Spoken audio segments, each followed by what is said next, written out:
Hi, I'm Tara, and thanks so much for stopping by. I am so excited that we have Johanna Kennedy, who you guys have seen before here on FFB. I have to do a little plug for you because she was here a few weeks ago when we talked about the retreat weekend that you were doing called Leading from the Heart. And my friend, and many of you guys know, Corey Johnson, the owner of Conscious 360, who is very healthy and goes to all these retreat weekends, calls and emails me and said it was one of the most impacting, powerful, life-changing weekends that she had ever experienced. And coming from Corey, who really does so much of this work, that this weekend really stood out as such a pivotal point for her, is such a compliment and so amazing. She just went on and on and on. So I am so excited to have you back today really talking about your passion, because you are the owner of the Center for Greater Loving. And so you're going to get a lot of great stuff from Johanna today. Thank you so much, Tara. I can't begin to say enough about what a blessing it is to hear you speak about Corey and to get some of the feedback from that weekend, because it was a weekend for women. And if I really look at what my deepest passion is, it is working with women so that we step into our fullest selves and we step into and reconnect with and reignite our own femininity.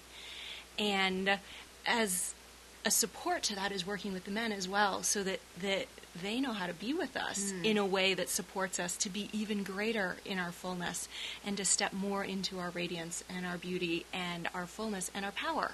And our power as feminine women. What I experienced, and as you said in the previous interview that we did, I talked a little bit about my corporate career and engineering and high tech and really being in a masculine world. And I learned how to be in my power in a very masculine way. And what I've started to discover is that I am so much more powerful and so much more alive and fulfilled and radiant and attractive when I'm in my feminine power, when I stay in myself and I speak from my heart and I connect in with my intuition. My intuition is an incredible gift in my business. And in the traditional business world, it's not so highly looked upon all the time. That it's one of the gifts of the feminine. So the way I work with women and what my passion is to come back to how do we be our fullest selves and really live and shine and create a complement between the masculinity and the femininity that we have that then creates amazing relationships as well as great business partnerships to step out and really be, because we have these great complementary natures when we honor each other to be who we are. That's one of the things, I don't know if you know, Mary Kay Ash was told very early on when she was in the business world, oh, Mary Kay, you're thinking like a woman. And she actually has a book now called Thinking Like a Woman, how that was seen as bad. Exactly. And yet they did the 25 greatest business stories of all time, and she was the only woman cosmetic company featured. It was all men. Because there really is this idea that if you're a feminine woman, that's not powerful. Absolutely. To be powerful, you have to be masculine. So what are some of the challenges and obstacles that you think women, and particularly women business entrepreneurs, face when they're trying to, be a woman in a male-dominated world? Yeah. There's a couple of different things that show up. And the first one is staying with our own authenticity and being ourselves. And that's a challenge. And we have to decide. One of the things that I looked at when I started looking at and going back to the women's movement, which was such a huge influence in my life, and I see it now in different, whether we're in our 20s, our 30s, our 40s, our 50s, we all got impacted on it in different ways from it. Sure. But when I look at that, there was a way in which we gained power and pay and independence and recognition. But what most of us traded off was friendship and joy and passion and romance.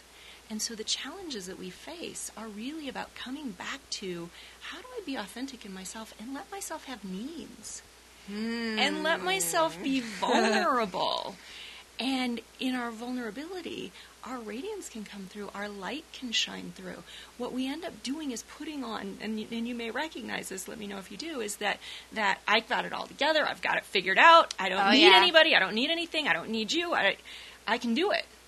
And then we're exhausted, and we're frustrated, and we're overwhelmed. Okay, I totally relate to that. I hope I'm not the only one out there. I'm like, she just described my life. We do. There is this sense of I've got to be this super woman who does everything Right. And I'm the best mom, the best wife, the best career woman, the best in my church, the best in my community, and I'm just absolutely.